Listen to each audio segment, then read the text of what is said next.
Then उसके बाद what can we say about concurrent lines, क्या होता है, ये सब पढ़ना है आज के लेक्चर में। तो ये 4 टॉपिक्स आज के लेक्चर में कवर करेंगे, ध्यान देना अच्छे से।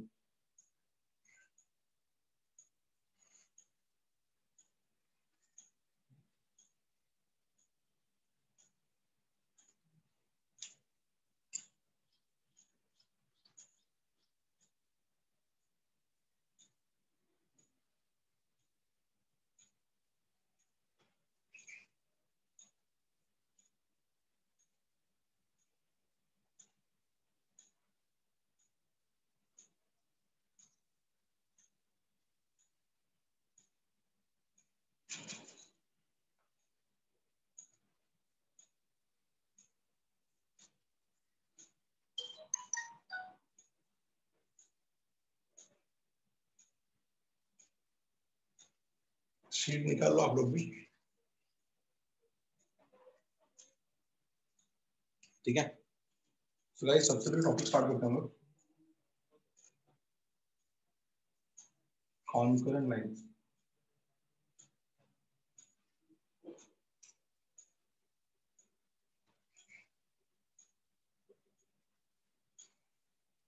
कॉन्करेंट लाइंस, ठीक है। कॉन्करेंट लाइंस क्या होता है?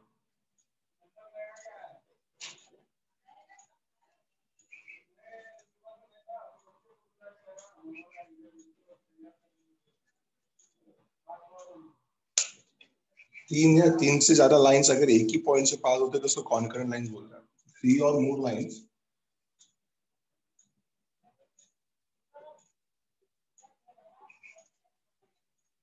are said to be concurrent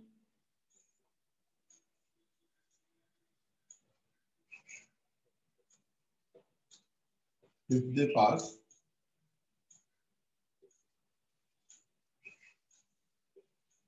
to the same point. If they pass to the same point, concurrent lines है। तीन या तीन से ज्यादा लाइंस अगर एक ही पॉइंट से पास होते हैं तो उसको कॉन्करेंट लाइंस बोलते हैं, ठीक है, याद रखना अच्छे से। 3 or more lines are said to be concurrent if they pass to the same point. ये तीन लाइंस हो गए। मान लो फर्स्ट लाइन है आपका a1x plus b1y plus c1 is equal to 0। Second line है a2x plus b2y plus c2 is equal to 0। Third line है आपका a3x plus b3y plus c3 is equal to 0। ये तीनों लाइंस क्या होंगे? Are concurrent. इसका condition क्या है? एंट्रेंस में थोड़ा सा यूज करेंगे। बोर्ड्स में क्या करते थे हम लोग? चेक करने के लिए दो लाइन को साइमल्टेनियसली सॉल्व करते थे, उसका जो आंसर आता था वो थर्ड में पुट करते थे। अगर थर्ड सेटिस्फाई करता था तो मतलब लाइंस कॉन्करेंट है। बट एंट्रेंस में क्या करेंगे? ये तीनों लाइंस अगर कॉन्करेंट है ना, so there is a condition which will determine 0, right? Determinant of a1 b1 c1 a2 b2 c2 and then a3 b3 c3 should be 0। होना चाहिए।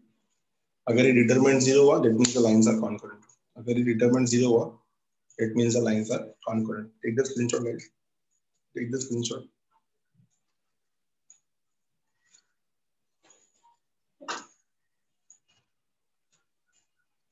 concurrent lines, ठीक है। बस ये वाला पार्ट क्लियर है। lines are said to be concurrent if they pass to the same point। मान लो कि ये तीन लीनियर इक्वेशंस है, ये तीनों लीनियर इक्वेशंस कॉन्करेंट है, तो इसका डिटरमिनेंट पार्ट 0 होगा। उसका डिटरमिनेंट पार्ट क्या होगा? 0। मूव करते आगे, हटा रहा हूँ इसको। प्लीज स्क्रीनशॉट तुरंत ले लिया करो, स्क्रीनशॉट तुरंत ले लिया करो। मूविंग ऑन, टॉपिक का नाम है अगला angle between two lines.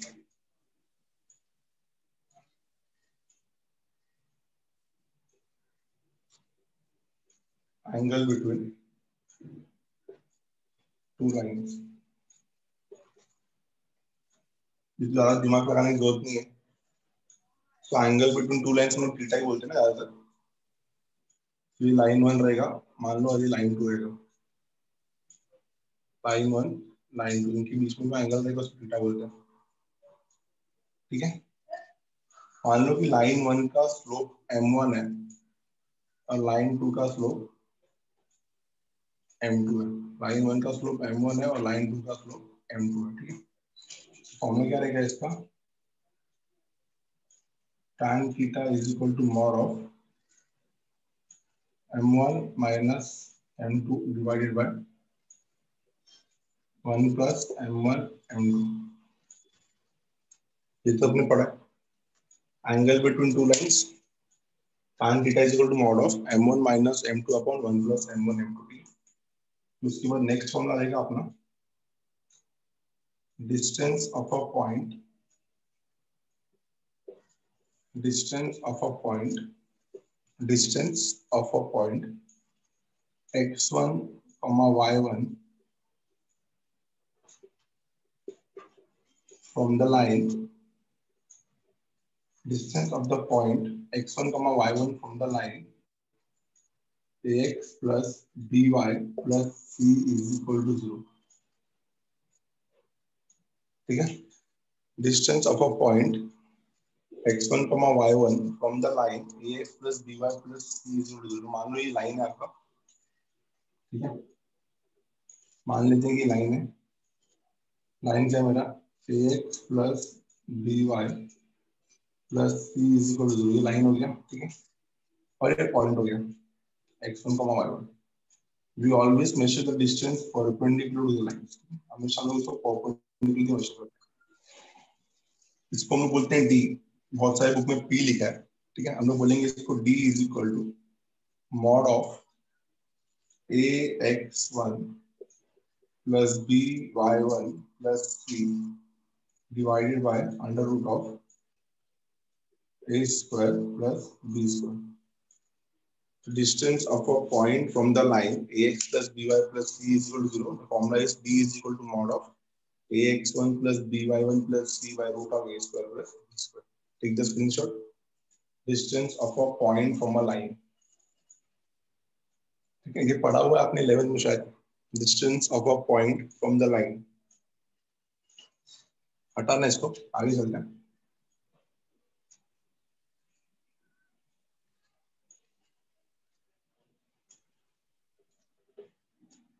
Now अगला टॉपिक है अपना distance of a line from origin।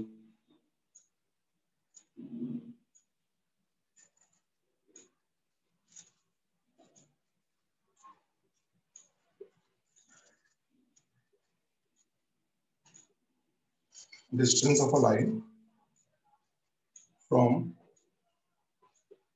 origin। ठीक है, मान लो कि ये वाला पॉइंट आपका ओरिजिन है और ये आपका लाइन है। लाइन क्या है, ax plus by plus c is equal to 0। तो आप वही वाला फॉर्मूला लगा रहे हो, बट आप x1 y1 के जगह पे 0 0 डाल रहे हो। x1 y1 के जगह पे 0 0 डाल रहे हो, तो x1 y1 वाले दोनों टर्म गायब हो जाएगा। तो फॉर्मूला क्या बनेगा, d is equal to mod of c divided by root of a square plus b square. d is equal to mod of c upon root of a square plus b square।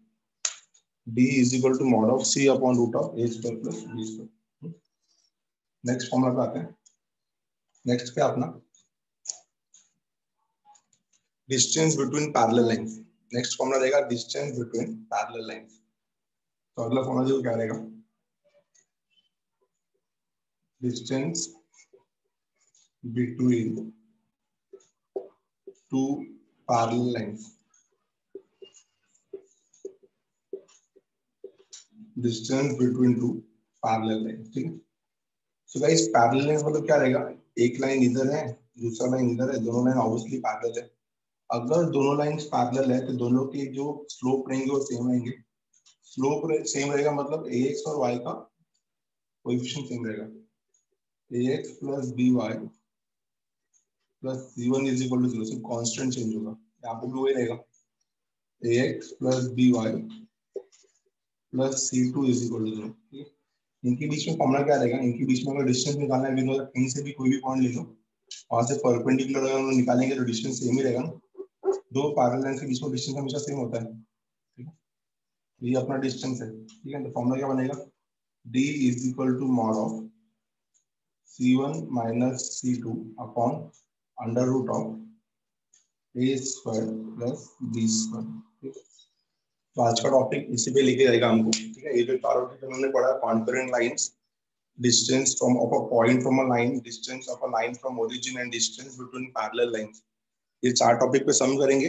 और अगर ये चार topic cover हो गया तो फिर आगे topic रहेगा अपना इमेज ऑफ अ पॉइंट कैसे निकालते हैं and foot of the perpendicular कैसे निकालते हैं from a point on the line, ठीक है। फिलहाल इसका स्क्रीनशॉट ले लो और फटाफट शीट पे आ जाओ, ठीक है। मैंने आपको 1 to 50 क्वेश्चन होमवर्क दिया था लास्ट लेक्चर में, होप कि आपने किया रहेगा, ठीक है। मूविंग ऑन, कॉन्करेंट के ऊपर सम्स देखते हैं,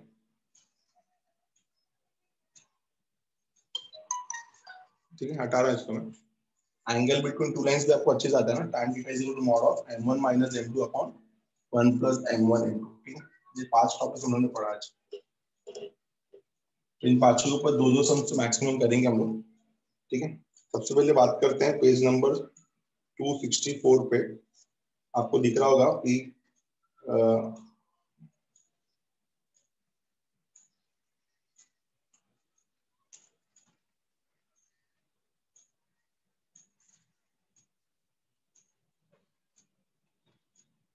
सम नंबर 59,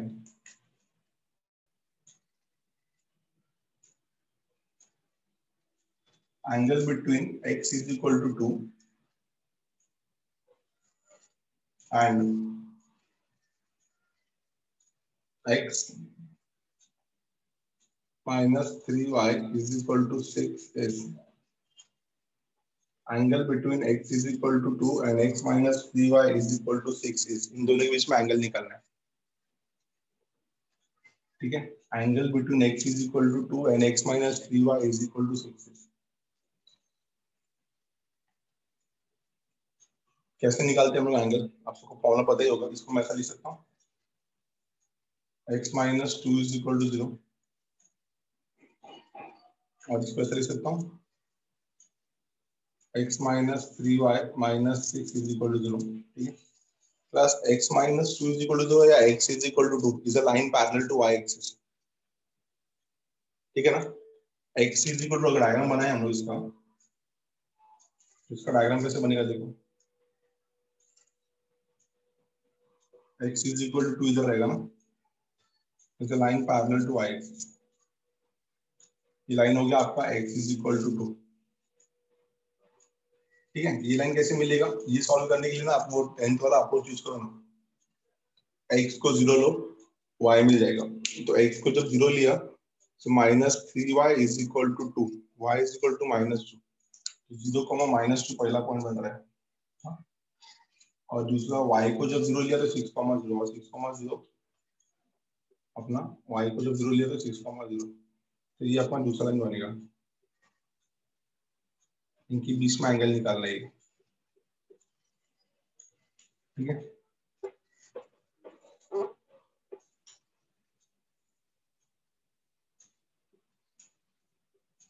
इनके बीच में एंगल निकालना है। कोई भी लाइन अगर x एक्सिस को पैरेलल रहता है तो आपको पता है कि इसका स्लोप, x एक्सिस को पैरेलल रहेगा तो स्लोप 0 रहेगा, आपने सबने पढ़ा है।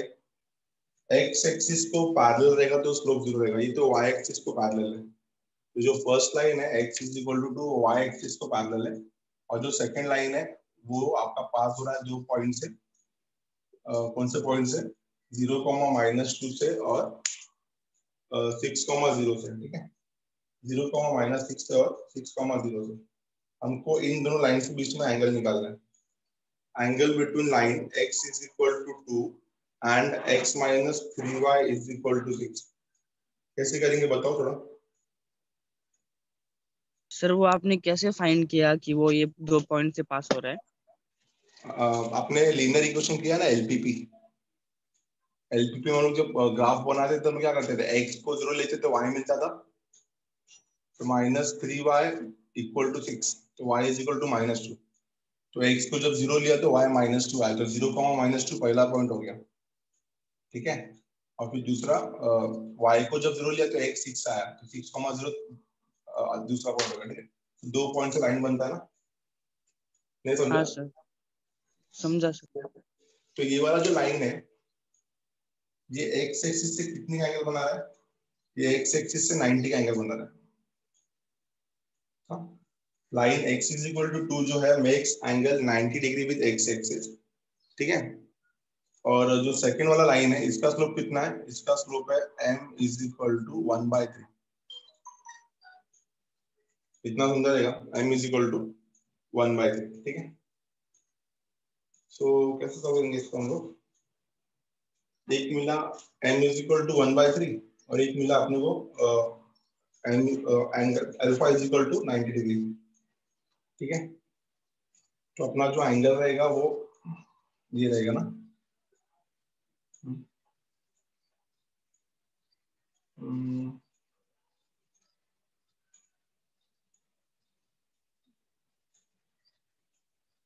एक मिला आपको m इज इक्वल टू 1/3 और एक मिलेगा ओके m क्या होता है एक्चुअल में? m होता है tan थीटा ना। m is equal to 1/3। तो अगर मैंने m को tan अल्फा बोला तो tan alpha is equal to 1/3। therefore alpha is equal to tan inverse of 1/3। इतना क्लियर है? ठीक है। अल्फा कितना मिलेगा? tan inverse of 1/3। ठीक है। अच्छा, tan इनवर्स ऑफ 1/3 को by trigo you can see that cot inverse of 3। cot inverse of 3 trigo के हिसाब से क्या बोल सकते हैं हम लोग? cot inverse of 3। अल्फा है कौन? हम लोग ढूंढ क्या रहे? हम लोग यही ढूंढ रहे हैं थीटा, और हमको यही मिल रहा है। ये कितना एंगल बना रहा है एक्स एक्सिस के साथ? अल्फा। लाइन जो है एक्स के साथ कितना एंगल बना रहा है? ये एक्स के साथ एंगल बना रहा है, देखो गाइस इधर ध्यान दो। ये लाइन एक्स के साथ कितने एंगल बना रहा है ये समझना। ये एक्स के साथ अल्फा बना रहा है, सो बाय वर्टिकली ऑपोजिट एंगल ये भी अल्फा होगा, ये अंदर भी अल्फा ही होगा। ठीक है। हमको थीटा चाहिए। क्या चाहिए हमको? थीटा। हमको क्या चाहिए? थीटा। तो थीटा क्या मिलेगा? अगर ये अल्फा है तो थीटा कितना आएगा? therefore we can say that theta is actually equal to, क्या आना चाहिए? Theta is equal to 90 remote inter angle ना। Theta is equal to 90 minus cot inverse of √3। ये ऑप्शन में है तो ये आंसर आएगा।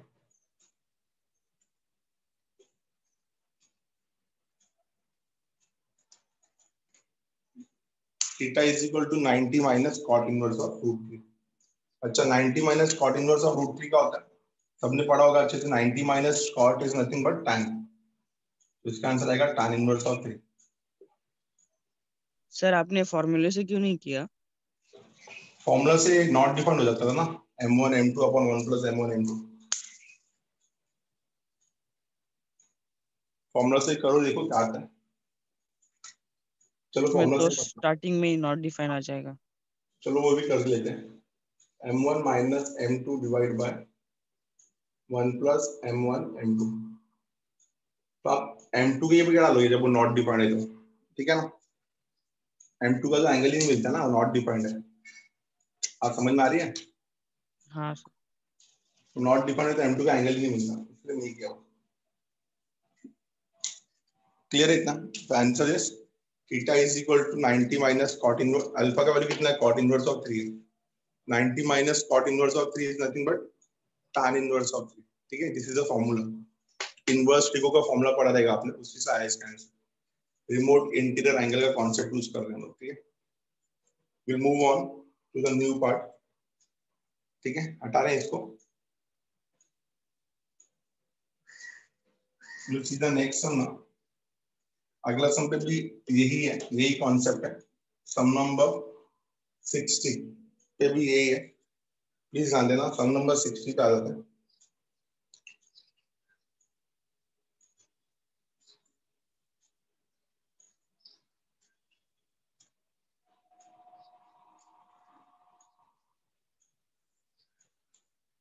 सम नंबर 60 में क्या बोला है कि दोनों लाइन का एंगल सेम है।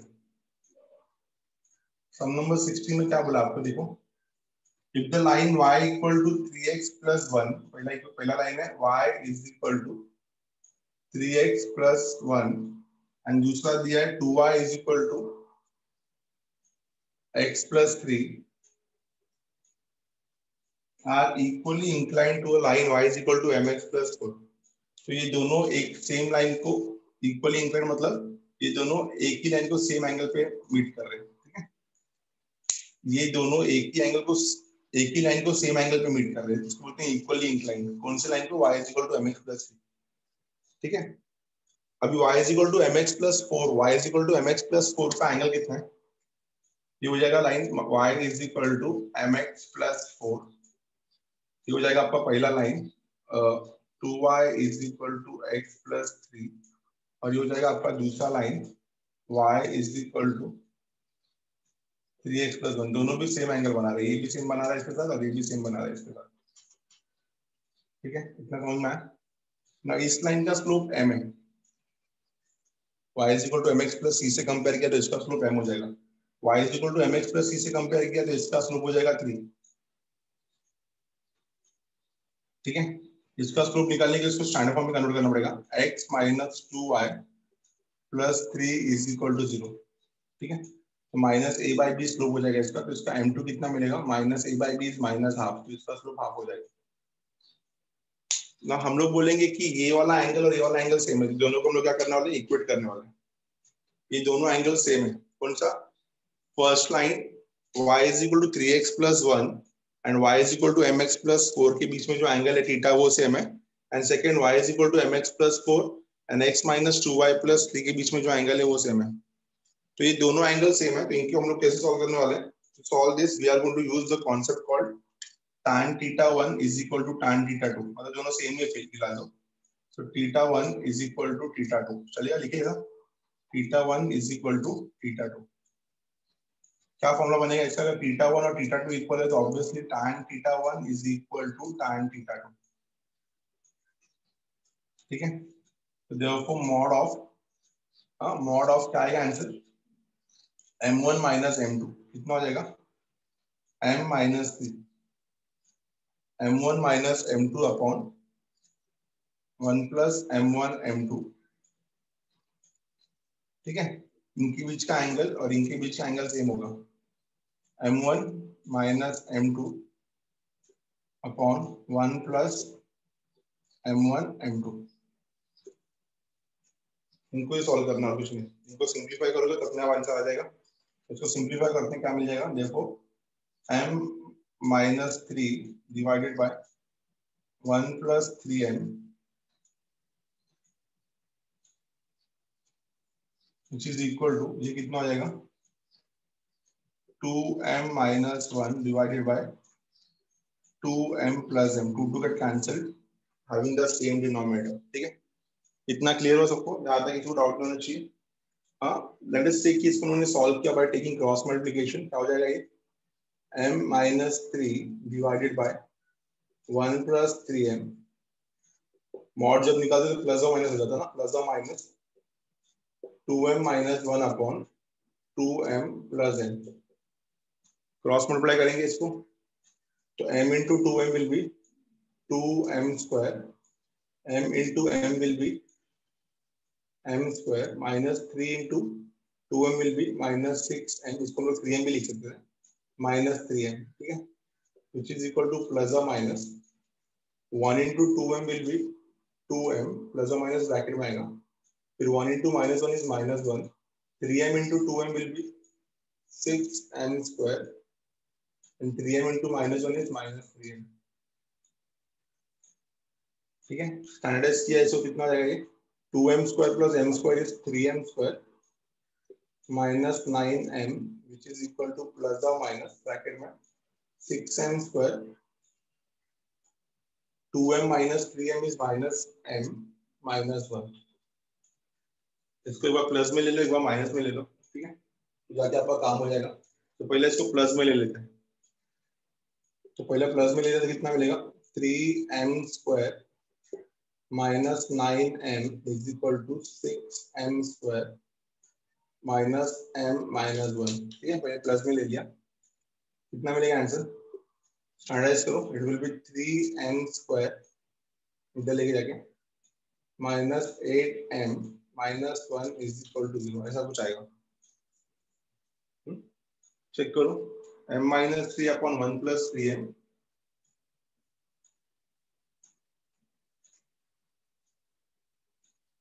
ठीक है, गड़बड़ हो गया। सर एक बार फिर से बताओ ना। क्या बताओ एक बार वापस बताओ, ध्यान देना, तो फटाफट से कहूंगा मैं। इन दोनों के बीच में एंगल सेम है, तो यहाँ पे जो एंगल रहेगा वही एंगल यहाँ पे भी रहेगा, तो हम लोग वही फॉर्मुला यूज करेंगे। मैंने आपको फॉर्मुला बताया एंगल का, tan theta equal to mod of m1 minus m2 upon 1 plus m1 m2, ठीक है। तो tan थीटा कैसे निकलेगा, m1 माइनस m2, तो m1 कितना है, m है, ठीक है ना, इस लाइन का स्लोप m है, इस लाइन का स्लोप 3 है, m1 minus m2 upon 1 plus m1 m2 is equal to mod of, इस लाइन का निकालो, m1 minus half m minus half upon 1 plus half m into half, ठीक है, इतना समझ में आया। सिंप्लीफाई किया इसको कितना मिलेगा, ये मिलेगा m minus 3 upon 1 plus 3m mod equal to, यहाँ पे क्रॉस मल्टीप्लाई करें कितना मिलेगा, 2m minus 1 upon 2 plus m, इतना क्लियर हो गया, ठीक है। अब जब मॉड निकालते हैं तो प्लस और माइनस आता है ना एलएचएस में, ये तो पढ़ा है हमने। Therefore we can say that m minus 3 divided by 1 plus 3m this is equal to plus और minus 2m minus 1 divided by 2 plus m, ठीक है। क्रॉस मल्टीप्लाई करते हैं इसको, कितना हो जाएगा, m माइनस 3 को 2 प्लस m से मल्टीप्लाई करते हैं, कितना हो जाएगा, करो सॉल्व मेरे साथ, 2m plus m square minus 6 minus 3m, ठीक है। इधर से इन दोनों को क्रॉस मल्टीप्लाई करो, प्लस और माइनस डालो बीच में, प्लस और minus 1 into 2m is 2m minus 2 plus 6m square minus 3m, ठीक है। जैसे इसको हमने स्टैंडर्डाइज किया, पहले हम लोग ने प्लस ले लेना है, तो प्लस दिया तो कितना हो जाएगा, 2m, जब प्लस लेंगे ना तो 2m और 2m कैंसिल हो जाएगा, ठीक है ना, तो क्या बचेगा, 6m स्क्वायर, m स्क्वायर आप जाएगा minus m square minus 3m cancel हो जाएगा, माइनस 2 उधर जाके कितना हो जाएगा, माइनस 2, अच्छा 1 into minus 1 minus 1 plus 6 is equal to, कितना मिलेगा यहाँ से, 5m square plus 5 is equal to 0। तो आपको मिल रहा है यहाँ पे m square equal to minus 1 not defined, ये काम में नहीं आएगा, तो हम लोग को दूसरा माइनस वाला लेना पड़ेगा। प्लस वाले में डॉट डिफाइंड आया, प्लस माइनस वाले में लिया तो 2m plus m square minus 6 minus 3m is equal to minus of क्या हो जाएगा, ये minus of 2m minus 1 plus 6m square minus 3m, clear है इतना, ठीक है। इसको स्टैंडर्डाइज किया तो कितना आएगा, 2m minus 3m is minus m plus m square minus 6 which is equal to, minus को अंदर लेके जाओ, minus 2m plus 1 minus 6m square plus 3m, standardize करो गाइस, माइनस 6m स्क्वायर को यहाँ पे लेके आओ, 6m square plus m square कितना हो जाएगा, 7m स्क्वायर, ठीक है, माइनस 2m प्लस 3m कितना हो जाएगा, minus 2m plus 3m is m और इधर माइनस m, इधर आएगा कितना आएगा, minus 2m minus 6 minus 1 minus 7 is equal to 0। तो ये मिल रहा है आपको 7m square minus 2m minus 7 is equal to 0। इसका फैक्टर चाहिए 49 है, इसका फैक्टर हमको पता है, क्या फैक्टर है इसका, 49, 7m square minus 2m minus 7 equal to 0, 49 और मल्टीप्लाई करके 49 ऐड और प्लस करके माइनस 2, ऐसा कोई नंबर नहीं होगा तो we will use formula method of quadratic, minus b plus और minus root of b square minus 4ac upon 2a, पढ़ा है ना आपने, तो माइनस b प्लस और minus under root of B square minus 4ac divided by 2m quadratic का formula, right. तो क्या हो जाएगा, m is equal to minus B, B कितना है -2, हो जाएगा 2 प्लस और minus B square 4, 4 minus 4 into 7 into 7, तो 4 बी स्क्वायर कितना हो जाएगा 4 माइनस 4 इंटू 7 इंटू 7, ठीक है। तो 4 इंटू 49 इंटू 49 4 जाना 4 इंटू 7 इंटू -7, तो minus 49 4 jar is 196 upon 2a, तो 2a कितना हो जाएगा 2 इंटू 7, तो कितना मिलेगा आपको answer, the answer will be 2 plus और minus root of 200 divide by 14, तो डिवाइड किया 2 से थ्रू आउट, ये हो जाएगा आपका 1 प्लस और माइनस रूट 200 को मैं 2 रूट 50 लिख सकता हूँ, 2 रूट 52 कट हो जाएगा रूट 50 अपॉन 7, so 1 प्लस और minus root 50 upon 7, this is the answer, 1 plus और minus root of 50 upon 7, root 50 को हम लोग 5 रूट 2 लिख सकते हैं। तो लंबा समझा ये, स्क्रीनशॉट ले लो इसका फटाफट। ओके समझा, आपको ऐसे सम्स नहीं मिलेंगे सीटी में कभी भी इतने लंबा, इतना टाइम नहीं है हमारे पास, या तो फटाफट सॉल्व करना आना चाहिए आपको, ठीक है। हटा रहा हूँ इसका, ठीक है। सो एंगल वाले सम्स देखे हमने, मैं विल चेक आउट डिस्टेंस वाले सम्स, इसको हटा रहा हूँ, फर्स्ट ध्यान देना चाहिए। ये था आपका सम नंबर 60 बेस्ड ऑन एंगल, ठीक है। Will talk about questions based on distance of a line from a distance of a point from a line, distance of a line from origin, वो वाला सम देखते हैं हमने आता है पढ़ा था, ठीक है। और क्वेश्चन इज सम नंबर 76। अच्छा कॉन्करेंट वाले सम्स नहीं देखे ना हमने, कॉन्करेंट वाला सम भी है अपने पास, सम नंबर 69 देखो, सम नंबर 69 दिया है कि 3 लाइंस कॉन्करेंट है। कौन कौन से लाइंस कॉन्करेंट है, पहला लाइन है 2x minus y minus 1 is equal to 0, ये पहला लाइन हो गया। दूसरा लाइन है ax plus 3y minus 3 is equal to 0, और तीसरा लाइन है 3x plus 2y minus 2 is equal to 0, ये कॉन्करेंट है। ये तीनों लाइंस कॉन्करेंट है। You know that condition of concurrency, अगर ये 3 लाइंस कॉन्करेंट है इसका डिटरमिनेंट 0 होगा, कौन सा 2 1 माइनस आता है ना, करना चाहिए a1 b1 c1, इधर a3 माइनस 3 और इधर 3 2 माइनस 2, ये हो जाएगा आपका 0, ठीक है। इसको एक्सपांड करोगे और अपना आंसर लेकर आएंगे, ठीक है। बोलो एक्सपांड करके आंसर कितना आ रहा है बताओ, कितना मिलेगा आंसर, 2 टाइम्स ऑफ -6 प्लस 6, ठीक है। इधर -1 times of minus of 2a plus 9, इधर -1 bracket 2a minus 9 which is equal to 0, ये तो 0 हो गया। इसको माइनस 1 देंगे कितना आएगा, 9 है, ठीक है। -2a plus 9 and then 2a minus 9, so 2a minus 9 2a minus 9 minus 2a plus 9 equal to 0, ये तो नॉट डिफाइंड आ रहा है। इसका मतलब कि इसका आंसर गाइस ये देखो ना, इधर से माइनस कॉमन निकाला तो नॉट डिफाइंड आ रहा है, क्वेश्चन राइट लिखा है मैंने, a का वैल्यू 0 आना चाहिए। तो क्या दिया क्वेश्चन आपको, 2x plus y minus 1 equal to 0, ax plus 3y minus 3 is equal to 0 and then 3x plus 2y minus 2 is equal to 0, 2 1 minus 1 a3 minus 3 3 2 minus 2 0। तो आपने उसमें पढ़ा रहेगा कि डिटरमिनेंट अगर 0 होता है तो उसका दो सॉल्यूशंस होता है। तो यहाँ पे डिटरमिनेंट का वैल्यू 0 क्यों आ रहा है, क्योंकि r1 r2 सेम है, रो 1 एंड रो 2 सेम है, तो डिटरमिनेंट 0 ही आएगा। You have to solve this sum number 69। हाँ आपका पता चल रहा है आपको यहाँ पे कि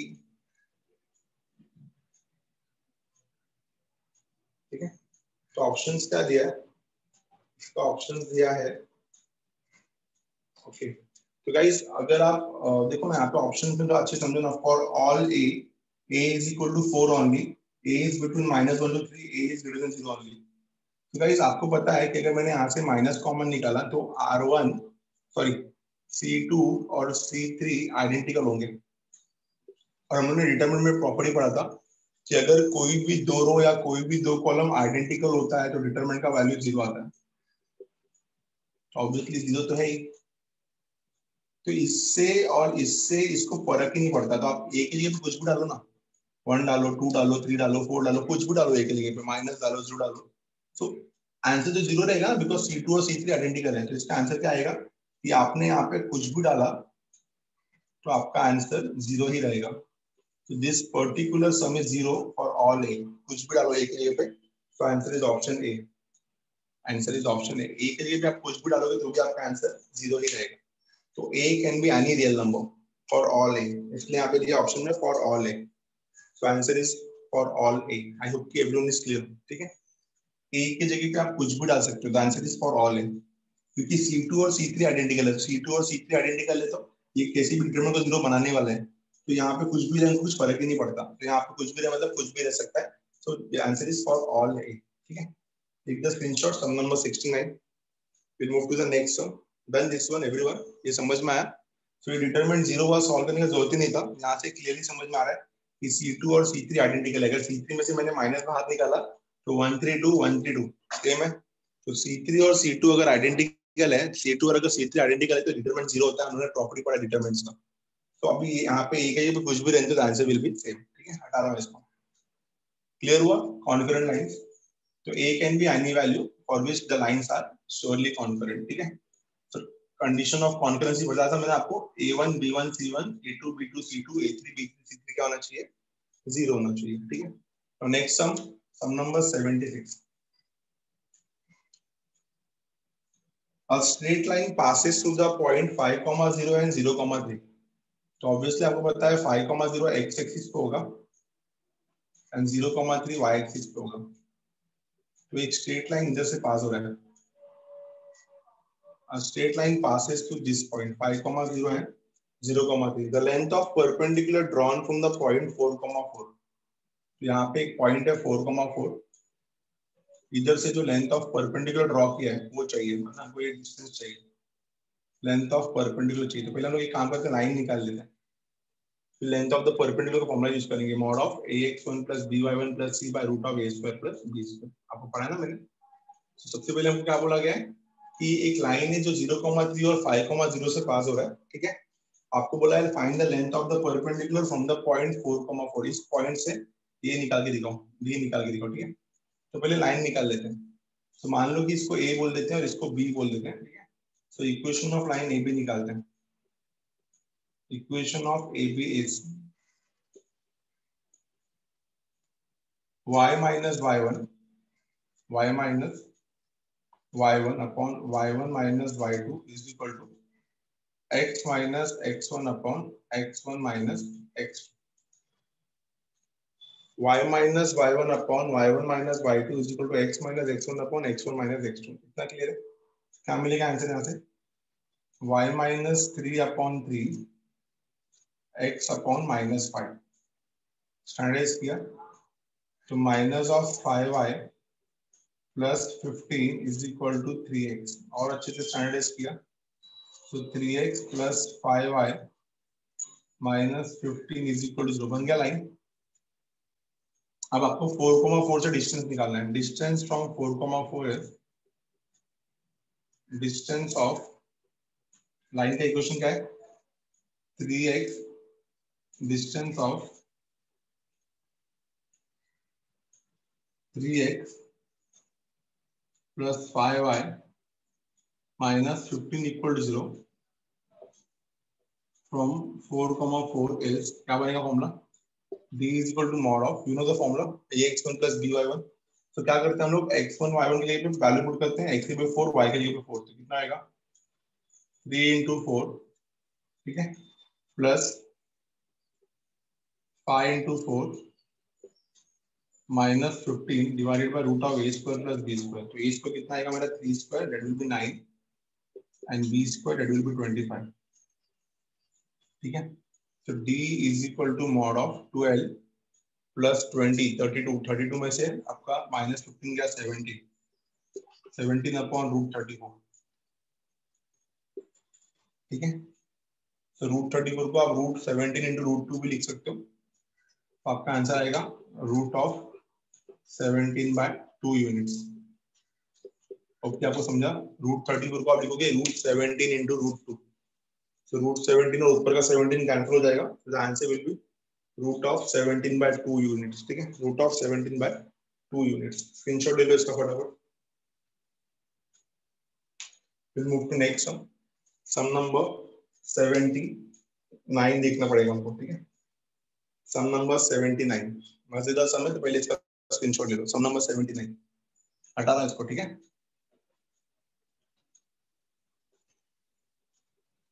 पहले लाइन निकाला ए बी से फॉर्मूला लगा के डिस्टेंस निकाला। डिस्टेंस कितना है? Root 17/2 units. नाउ 79 सम को समझना पड़ेगा हमको। सम नंबर 79 अच्छी तरह ध्यान देना। सम number 79, the equation of one of the lines parallel to 4x minus 3y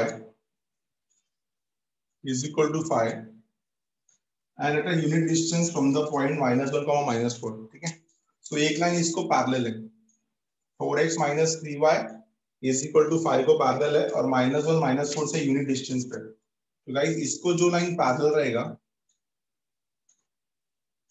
वो कौन से फॉर्मेट में रहेगा? It will be 4x minus 3y। Parallel line में सिर्फ कांस्टेंट चेंज होता है ना, plus k is equal to 0 चलेगा। ये -5 इज इक्वल टू 0 है, ऐसा अगर आप लेके आए तो आपको पता है कि जब हम लोग कोई भी लाइन को पैरेलल लेते हैं ना, तो 4x minus 3y minus 5 is equal to 0 को पैरेलल कौन रहेगा? 4x minus 3y plus k is equal to 0। अब ये वाला लाइन जो है, मान लो कि ये ऐसा लाइन है। ठीक है, 4x minus 3y plus k is equal to 0। ये एक पॉइंट से यूनिट डिस्टेंस पे, वो पॉइंट कौन सा है? वो पॉइंट है आपका -1, -4। -1 -4 से ये यूनिट डिस्टेंस पे, कितने डिस्टेंस पे? यूनिट डिस्टेंस पे। हाँ, तो -1 -4 से ये यूनिट डिस्टेंस पे है। ठीक है, तो वही फॉर्मूला वैल्यू पुट करेंगे। आपको पता है डिस्टेंस कितना है? डिस्टेंस 1 है। So mod of ax1 plus by1 plus c upon root of a² plus b²। कितना आ जाएगा? मॉड ऑफ वैल्यू पुट करोगे इसमें, तो ऊपर वाला वैल्यू पुट करोगे कितना आएगा? 4 into -1 -3 into -4 plus k upon root of a² plus b²। तो a² कितना आएगा मेरा 16 और b² कितना आएगा मेरा 9 which is equal to 1। ठीक है, तो कितना आया? -4 प्लस 12 कितना हो जाएगा? k will be as it is, -4 plus 12 is 8, root of 25 is 5 is equal to 1। जैसे मॉड ओपन किया क्या हो जाएगा? k plus 8 is equal to +or-5। समझा रहेगा? 5 1 से मल्टीप्लाई होकर +or-5 बनेगा। तो दो वैल्यू मिलेगा आपको, या तो k is equal to 5 minus 8, 5 minus 8 is -3, और दूसरा मिला जाएगा k is equal to -5 minus 8 is -13। तो आपको दो इक्वेशन मिलेगा। पहला इक्वेशन मिलेगा 4x minus 3y in place of k डालो -3 which is equal to 0, और दूसरा मिलेगा 4x minus 3y in place of k डालो -13 which is equal to 0। तो ये दो इक्वेशन होगा, ऑप्शन में इन दोनों में से कोई एक करेक्ट होगा। ठीक है, ऑप्शन में क्या दिख रहा है? 4x minus 3y minus 3, option b is the correct answer. ठीक है, सम नंबर 79 प्लीज एक बार देख के लो सम को। सम नंबर 79, सम नंबर 79। सर वो हम लोग -1 और -4 की वैल्यू तभी डालते इक्वेशन में जब भी वो उस लाइन पर रहते हैं ना? नहीं, distance of a point from a line का फॉर्मूला है ना। Distance of a point from the line का फॉर्मूला है ना, कि पॉइंट को लाइन में सब्स्टिट्यूट करते हैं अपन root of a square plus b square. आप जो बोल रहे हो आप करेक्ट है, आपका रॉन्ग नहीं है, बट हम लोग फॉर्मूला लगा रहे हैं ना यहाँ पे। हमने क्या लिखा कि अगर ये पॉइंट है x1 y1 और ये लाइन है ax plus by plus c, जो फॉर्मूला क्या है इसका, d is equal to mod of ax1 value put किया by1 plus c upon root of a square plus b square. ठीक है, तो ये फॉर्मूला है। लाइन में x पे x1 y के जगह पे y1 पुट करते हैं upon root of a square plus b square. Clear है फॉर्मूला अच्छे से? हाँ सर। ठीक है, sum number 79 done. Will move to the next sum. ये था आपका distance of a line from a point. अब देखते हैं distance of a line from origin. Distance of a line from origin, ठीक है, ध्यान देना अच्छे से। सम नंबर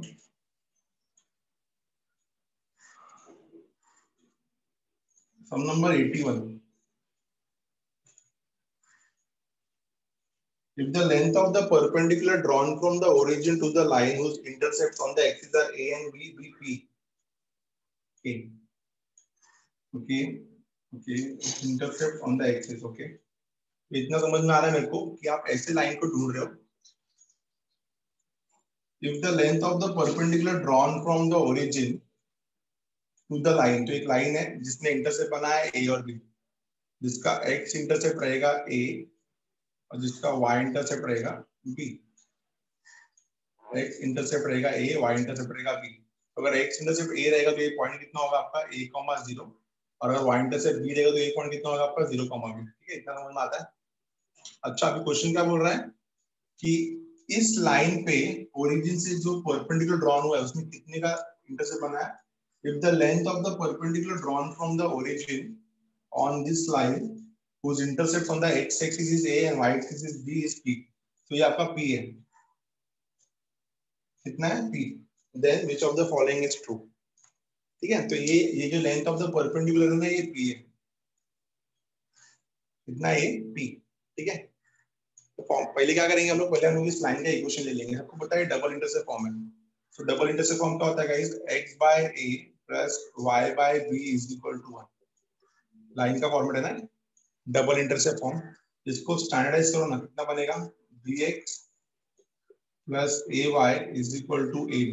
और अच्छे से स्टैंडर्डाइज किया तो bx plus ay minus ab is equal to 0 मिल गया। हम डिस्टेंस फ्रॉम ओरिजिन निकाल रहे हैं, तो डिस्टेंस फ्रॉम ओरिजिन का फॉर्मूला पता ही होगा आपको, d is equal to mod of c upon root of a square plus b square. तो c कितना है मेरा, minus ab upon root of a square plus b square, it is b square plus a square बोल सकते हैं इसको। ठीक है, चलेगा, फॉर्मूला समझ में आ रहा है। d is equal to mod of c upon root of a square plus b square. c कितना मेरा, माइनस ab, और ये हो जाएगा b square plus a square. अच्छा, यहाँ पे d नहीं लिखेंगे क्योंकि यहाँ पे क्लियरली इसने बोला है कि p है, ये हो जाएगा p। Squaring on both the side क्या हो जाएगा, p square is equal to, ये हो जाएगा आपका a स्क्वायर b स्क्वायर, और नीचे रूट गायब हो जाएगा, क्या हो जाएगा a square plus b square.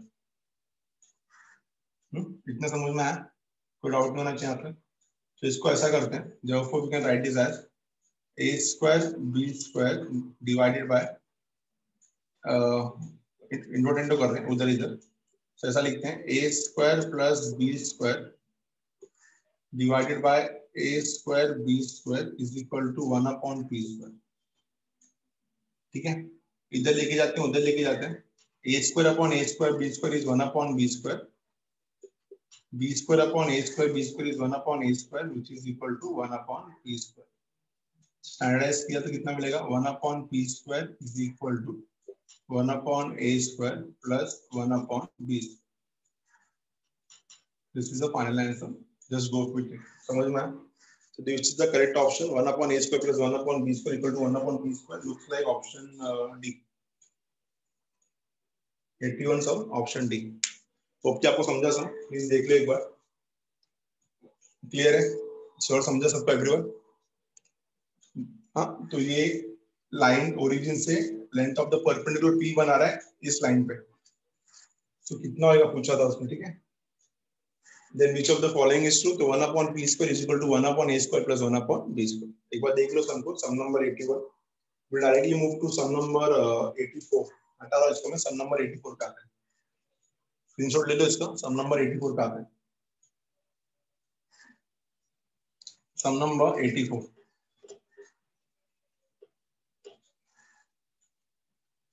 Distance between two lines.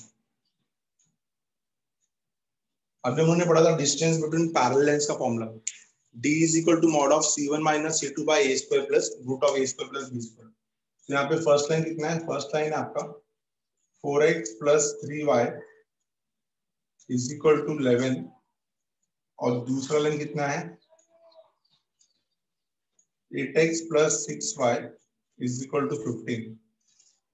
जब तक अब इस पे आपको दिख रहा है पैरेलल है, क्लियरली दिख रहा है. 4x minus 4/3 minus 4/3 दोनों का स्लोप सेम है. तो एक काम करो ना, जब तक आप दोनों का कोएफिशिएंट सेम नहीं करते तो फॉर्मूला नहीं लगा सकते आप. क्या बोलना चाहता हूं मैं कि इसका और इसका कोएफिशिएंट सेम होना चाहिए, कोएफिशिएंट सेम होना चाहिए. तो या तो इसको 4/3 बनाओ या तो इसको 8/3 बनाओ, ठीक है. तो मैं ना 8x plus 6y is equal to 15 इसको सेम बनाता हूँ. तो कितना हो जाएगा ये? 8x plus 6y is equal to 22. इसको स्टैंडर्डाइज किया, ये हो जाएगा -22 is equal to 0 और जो हो जाएगा -15 is equal to 0. ठीक है. ये दोनों के दोनों लाइंस क्या आपस में? They are parallel to each other, they are parallel to each other. ठीक है. And we know the formula for parallel lines, d is equal to mod of c1 minus c2 upon under root of a square plus b square. ये formula है. d is equal to mod of c1 minus c2 upon root of a square plus b square. तो solve करें इसको. तो d is equal to mod of c1 is -22, c2 is minus of 15 upon a square plus b square will be a square. This is 64 and -6 का square is 36. ठीक है. कितना मिलेगा? d is equal to -22 plus 15 is -7. -7 by 10. So the answer is 7 by 10 mod से निकालने के बाद distance is 7 by 10. ठीक है. तो option is answer option c. Answer is option c. ठीक है. क्लियर है? इतना अच्छे समझ में आ रहेगा. ठीक है. देख लो अच्छे से इसको. This is sum number 84. Last sum करेंगे आज का, सम नंबर 85. एक बार अच्छे से पढ़ के लो सम नंबर 85. आप लोग ट्राई करोगे sum number 85. Go with it. Equilateral triangle के ऊपर है, तो आप सम नंबर 85 पढ़ो, अच्छे से समझो, थोड़ा अच्छे से. सम नंबर 85 कैसे सॉल्व करेंगे हम लोग? क्या दिया है सम नंबर 85 में? सम नंबर 85 में हमको दिया है कि एक लाइन पे पॉइंट है P और एक Q एंड R, दो पॉइंट है दूसरी लाइन पे, सच दैट ट्रायंगल PQR बनता है. और ट्रायंगल PQR इक्विलैटरल ट्रायंगल है. सो इक्विलैटरल ट्रायंगल से एक चीज तो क्लियर है कि एंगल के बीच में जो ट्रायंगल की एंगल जो रहेगा वो 60 रहेगा. Then the length of the side of the triangle is, आपको साइड ऑफ द ट्रायंगल का लेंथ बताना है. We know that equilateral triangle में all the sides are equal. So PQ निकालो या PR निकालो या PS QR निकालो, तीनों का लेंथ सेम ही रहेगा. तो क्या करेंगे? देखो अच्छे से इसको. P is the point on the line y plus 2x is equal to 1 and Q and R are 2 points on the line 3x plus 6y is equal to 6. Such that triangle PQR is formed. हमको क्या चाहिए? Length of the side of the triangle. Guys relation लगाना पड़ेगा आपको. Height और side पे relation है. Side of an equilateral triangle is √3/2 into height. ऐसा कुछ पढ़ा था हमने. बहुत अच्छे से करना पड़ेगा सम को. सम नंबर 85 शीट निकाला ना आपने?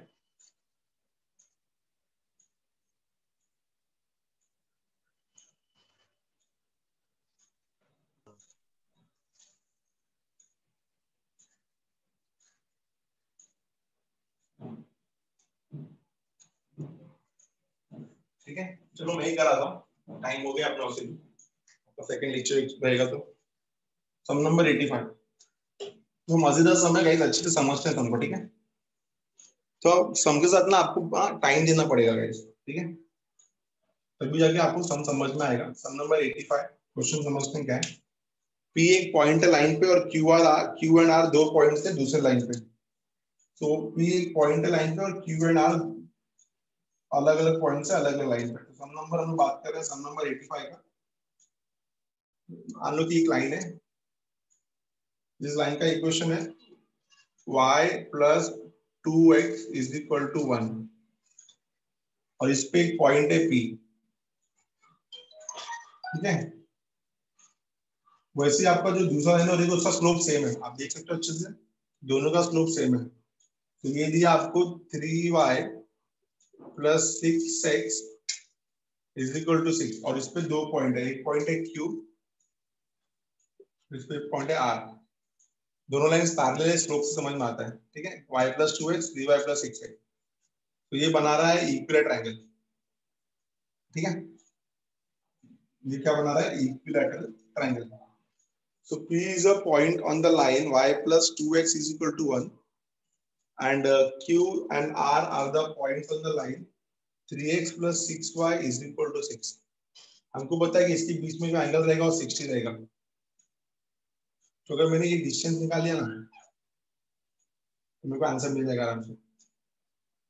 देखो अगर डिस्टेंस मिलेगा तो मेरे को आराम से आंसर मिल जाएगा ना। क्वेश्चन इज P है क्या, द क्वेश्चन इज P क्या रहेगा। हम लोग को यहाँ पे प्रॉपर्ली P ढूंढने आना चाहिए। तो P अगर हमने प्रॉपर्ली ढूंढ लिया तो हमारा काम हो जाएगा, ठीक है।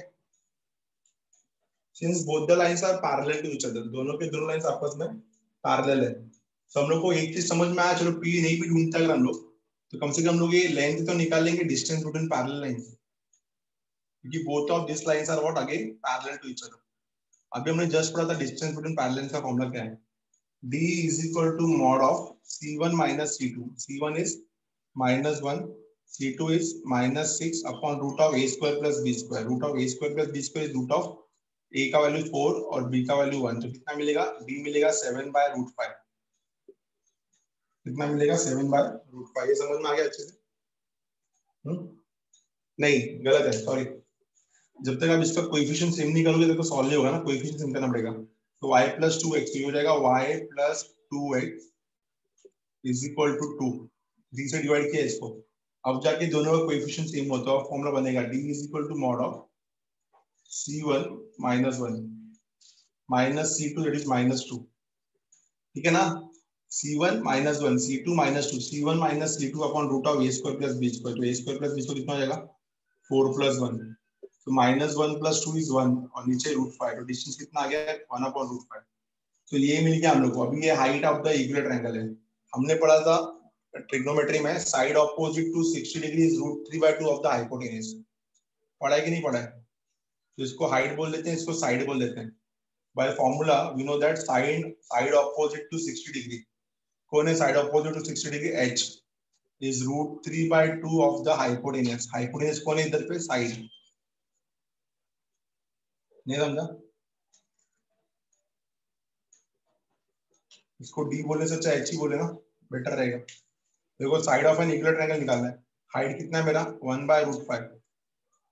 सो 1/√5 is equal to √3/2 into side.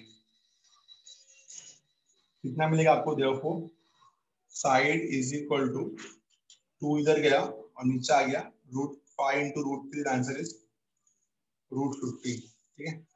The answer is 2/√50। देख लो अच्छे से हमको, 2/√50 ना।